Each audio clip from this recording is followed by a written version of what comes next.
Chapter 20.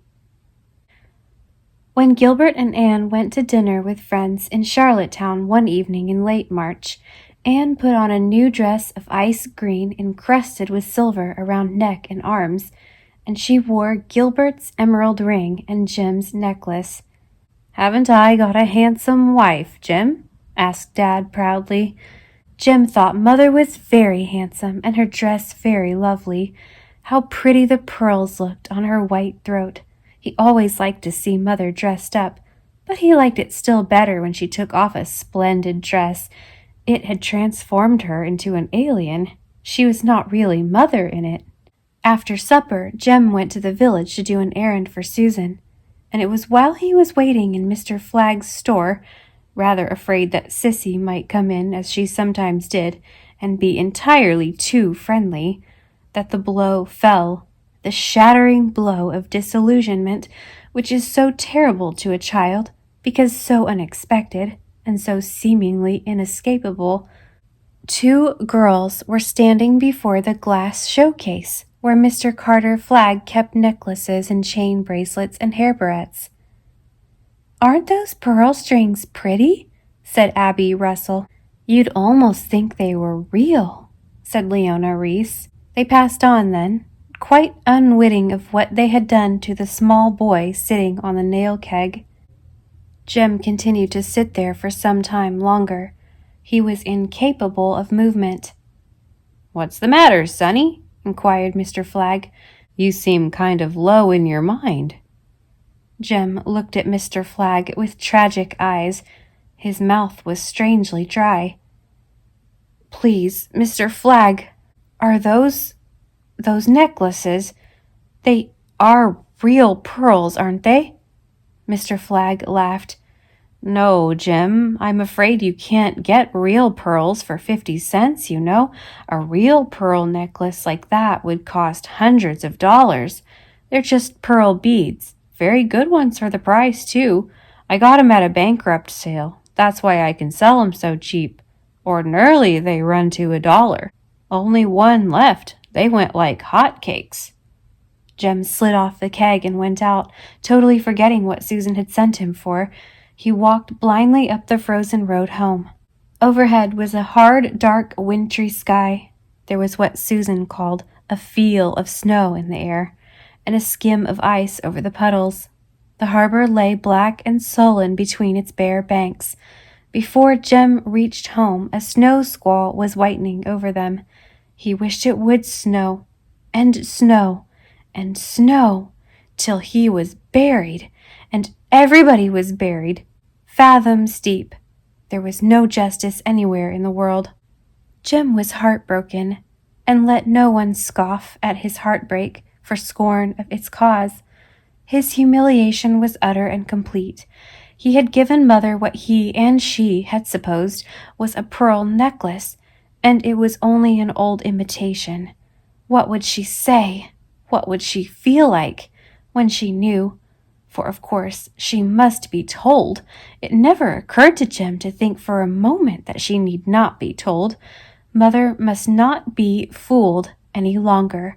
She must know that her pearls weren't real. Poor Mother! She had been so proud of them. Had he not seen the pride shining in her eyes when she had kissed him and thanked him for them? Jem slipped in by the side door and went straight to bed, where Walter was already sound asleep. But Jem could not sleep. He was awake when Mother came home and slipped in to see that Walter and he were warm. "Jem, dear, are you awake at this hour? You're not sick?" "No, but I'm very unhappy here, Mother dear-wums," said Jem, putting his hand on his stomach, fondly believing it to be his heart. "What is the matter, dear?" There is something I must tell you, Mother. You'll be awfully disappointed, Mother. But I didn't mean to deceive you, Mother. Truly I didn't." "I'm sure you didn't, dear. What is it? Don't be afraid." "Oh, Mother dear-wums, those pearls aren't real pearls. I thought they were. I did think they were. Did." Jem's eyes were full of tears. He couldn't go on. If Anne wanted to smile, there was no sign of it on her face. Shirley had bumped his head that day. Nan had sprained her ankle. Di had lost her voice with a cold. Anne had kissed and bandaged and soothed. But this was different. This needed all the secret wisdom of mothers.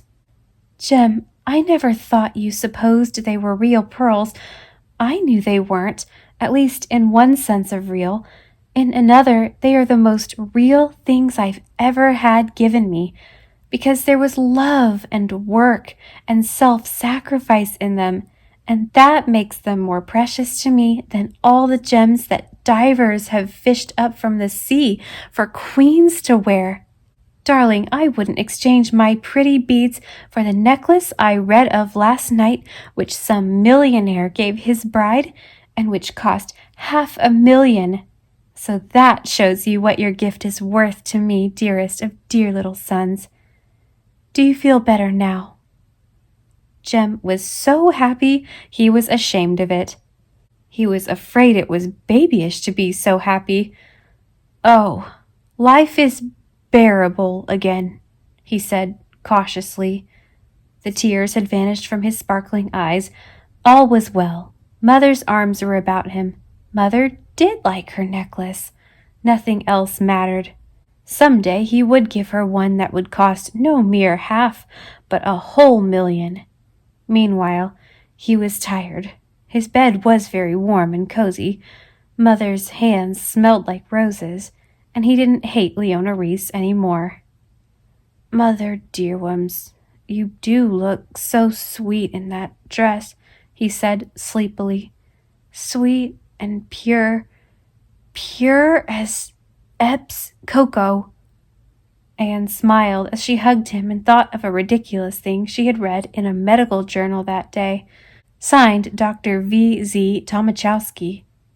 "You must never kiss your little son, lest you set up a Jocasta complex." She had laughed over it at the time and been a little angry as well. Now she only felt pity for the writer of it. Poor man.